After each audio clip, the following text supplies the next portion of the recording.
All right, let's get into this. We're about to unpack one of the most bizarre, messy, and frankly, hilarious true crime stories you will ever hear. This is the tale of a heist that went incredibly right before it all went so catastrophically wrong. $17.3 million. Just let that number sink in for a second. That's how much cash a small, pretty amateur group of people stole in a single night. This was one of the biggest cash heists in U.S. history at the time. It's just a staggering amount of money. In this quote, this really gets to the heart of it. If you're picturing some slick, professional heist like you see in the movies, you gotta forget all that. This was the exact opposite. It was a masterclass in how not to get away with a crime. So, how in the world did a bunch of amateurs manage to pull off such a huge score, only to just fumble the getaway in the most spectacular way you can imagine? Well, it all starts with one guy. So, let's meet our main character, the most unlikely criminal you could ever dream up, David Gaunt. He wasn't some hardened gangster or a criminal mastermind. Nope, he was just a quiet, ordinary guy who kind of felt like he was at the end of his rope. Just try to imagine this. You're working these long, lonely nights inside a vault, literally surrounded by millions and millions of dollars that aren't yours, all while you're struggling just to pay your own bills. It's got to be a kind of psychological torture, right? Well, that was David Gaunt's reality. And this deep frustration was just simmering right below the surface. He was the perfect, totally overlooked, inside man. Gaunt's frustration just made him vulnerable. And that's exactly when he met the people who would turn that simmering discontent into a full-blown criminal conspiracy. So the crew itself was deceptively simple. You've got Gaunt, he's the key. Then there's Kelly Campbell, a former coworker who basically planted the idea in his head.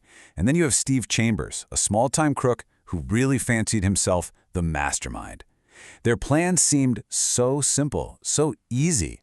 But as we're about to see, it was just completely stupid. So, with the plan in place, all they had to do was wait for the right moment.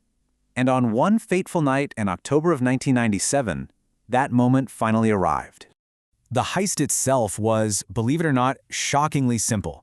Gaunt just sent his trainee home early, he disabled the one security camera he knew about, and then he just started loading money into a van. For hours, he methodically packed millions of dollars, completely uninterrupted.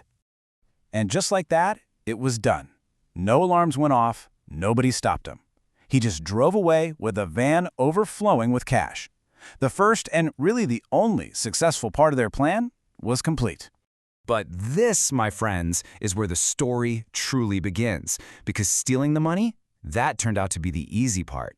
Keeping it and keeping your mouth shut, well, that proved to be impossible. So the real question becomes, how do you mess this up? I mean, you have $17 million and a dead simple plan. Just lay low. What could possibly go wrong? Well, as it turns out, absolutely everything. This just brilliantly illustrates the sheer incompetence. Gaunt, in a moment of pure relief, was caught on a security camera he'd missed doing a little happy dance. His partners, the Chambers, immediately started throwing money around like it was nothing. They bought a BMW with actual stacks of cash. And yes, one of them really did ask a bank teller for advice on how to avoid getting caught depositing large sums of money. I mean, you just can't make this stuff up. The difference between their so-called plan and what actually happened is just staggering. Every single rule of how to get away with a crime wasn't just broken, it was shattered into a million pieces. Their plan for discretion was instantly replaced by a reality of just conspicuous, almost frantic spending. This kind of spending is basically like sending up a giant flare for law enforcement. You might as well just call the FBI and tell them what you did.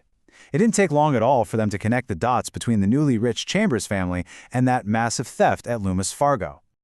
Just look at how quickly this whole thing unraveled. Within a month, the FBI was already on their tail. And by February, the crew's paranoia and greed had reached a boiling point, leading them to make a decision that turned this whole comedy of errors into something much, much darker. That's right. While David Gaunt was hiding out in Mexico, waiting for his share of the money, Steve Chambers was actively plotting to have him permanently silenced. The thing is, the FBI was already tapping their phones. They heard everything. And in the end, what was it all for? After all the chaos, all the risk, what did they get? The FBI eventually recovered over 95% of the stolen money. The dream of a new life, funded by millions of stolen dollars, just evaporated, almost as quickly as it began. And the consequences? They were very, very real. David Gaunt, the inside man, he got over 7 years. The mastermind, Steve Chambers, he got more than 11 years. All told, 24 people were convicted in connection with the heist and the absolutely disastrous spending spree that came after. You know, the story was just too wild, too completely absurd to be forgotten. It was eventually turned into the comedy film Masterminds, which pretty much cemented its place in the Hall of Fame for botched crimes. So after serving his time, David Gaunt was released from prison.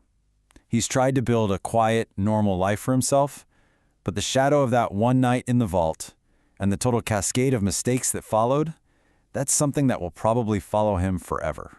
Which leaves us with a final thought here. In this story, and so many others like it, the initial crime was surprisingly easy. It was everything that came after, the greed, the paranoia, the sheer foolishness that led to their downfall. It really makes you wonder, what's the real challenge?